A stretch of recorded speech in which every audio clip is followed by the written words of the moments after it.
আসসালামু আলাইকুম। আজকে কথা বলবো ডক্টর ইউনূস স্যার কত টাকার মালিক। মূলত ডক্টর ইউনূস 7টি প্রতিষ্ঠান প্রতিষ্ঠা করেন, আর এই 7টি প্রতিষ্ঠান নিয়ে বেশ আলোচনা হতে দেখা যায়। এই প্রতিষ্ঠানগুলো হচ্ছে গ্রামীণফোন টেলিকম, গ্রামীণ কল্যাণ, গ্রামীণ ফান্ড, গ্রামীণ মৎস্য ফাউন্ডেশন, গ্রামীণ উদ্যোগ, গ্রামীণ সামগ্রী এবং গ্রামীণ শক্তি। কিন্তু এসব প্রতিষ্ঠান কখন, ঠিক কী উদ্দেশ্যে প্রতিষ্ঠিত হয়েছিল, এগুলোর কাজই বা কী, সম্পদের পরিমাণই বা কত, চলুন জেনে নেওয়া যাক। দেশের অন্যতম শীর্ষস্থানীয় মোবাইল অপারেটর কোম্পানি গ্রামীণফোনে প্রায় 34.20% মালিকানা রয়েছে গ্রামীণ টেলিকমের। বর্তমানে গ্রামীণ টেলিকমের তহবিলে প্রায় 4.5 কোটি টাকা রয়েছে বলে জানিয়েছেন কর্মকর্তারা। এছাড়া গ্রামীণ ফান্ডের তহবিলে রয়েছে প্রায় 16 কোটি টাকা। বাংলাদেশের সাধারণ মানুষের অর্থ, সামাজিক উন্নয়ন ও কল্যাণের লক্ষ্যে ডক্টর ইউনূস গত 3 দশকের বিভিন্ন সময়ে এসব প্রতিষ্ঠান গড়ে তুলেছেন বলে জানান ডক্টর অধ্যাপক ইউনূসের উপদেষ্টা নূর জাহান বেগম। প্রতিষ্ঠানগুলো বাংলাদেশের কোম্পানি আইনের 28 ধারা অনুযায়ী গঠিত, ফলে সবকটি অলাভজনক। মূলত সদস্যদের অনুদানেই সেগুলোর কার্যক্রম পরিচালিত হয়। তবে তাদের কেউই লাভের টাকা নিতে পারেন না, বরং সামাজিক বা বিভিন্ন কল্যাণমূলক কাজে সেই অর্থ ব্যবহার করা হয়, বলেন নূরজাহান বেগম। আইনে যেটি বলা আছে সেটির সাথে ডক্টর ইউনূসের সামাজিক ব্যবসার ধারণার মিল আছে।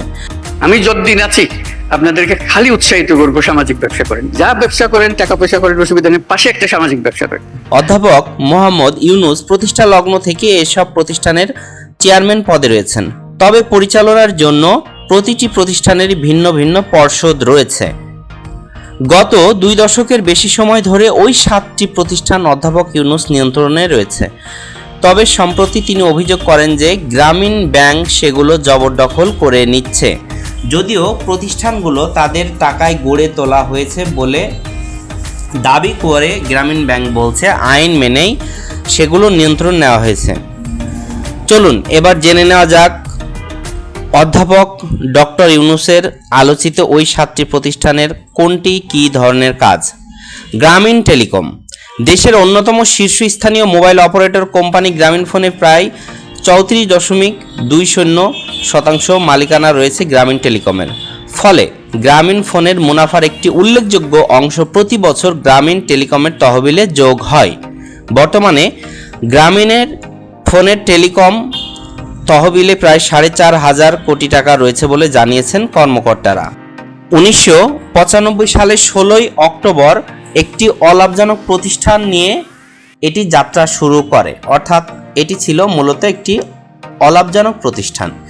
দেশের প্রত্যন্ত এলাকায় দরিদ্র মানুষের কাছে টেলিযোগাযোগ সেবা পৌঁছে দেওয়ার লক্ষ্য নিয়েই কাজ শুরু করেছিল গ্রামীণ টেলিকম। অধ্যাপক ইউনূসের প্রায় 5 দশকের সহকর্মী ও বর্তমান উপদেষ্টা নূরজাহান বেগম বলেন, আমরা এমন একটি সময় এটি শুরু করি যখন গ্রামাঞ্চলের সাধারণ মানুষ টেলিফোন বা মোবাইলে কথা ভাবতেও পারতেন না।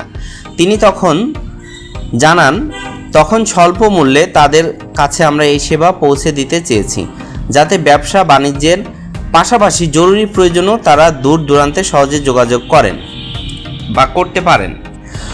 লক্ষ্য বাস্তবায়নে গ্রামীণ টেলিকম পরবর্তীতে গণফোন এবং নরওয়েজিয়ান বহুজাতিক টেলিকম ও টেলিযোগাযোগ কোম্পানি টেলিনরের সাথে মিলে গ্রামীণফোন প্রতিষ্ঠা করে।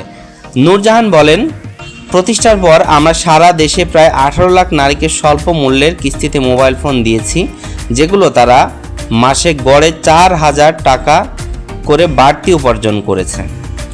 মূলত 90 দশকের শেষের দিক থেকে দেশের বিভিন্ন এলাকার হাট বাজারে কথা বলার জন্য ছোট ছোট দোকান গড়ে উঠতে থাকে। সেগুলোকে পল্লীফোন হিসেবেই বেশি পরিচিত হয়ে থাকে। সাধারণত গ্রামীণ ব্যাংকের সদস্যরা এ ধরনের দোকানের মালিক হতে পারতেন। বর্তমানে সারা দেশেই মোবাইল ফোন সহজলভ্য হয়, পল্লীফোনের চাহিদা অনেকটাই কমে গিয়েছে। তবে গ্রামীণ ফোন থেকে এখন লাভের টাকা পাচ্ছে গ্রামীণ টেলিকম। যদিও গ্রামীণ ফান্ড 1994 সালে প্রতিষ্ঠিত গ্রামীণ ফান্ডের তহবিলে 16 কোটি টাকা রয়েছে বলে জানিয়েছেন কর্মকর্তারা।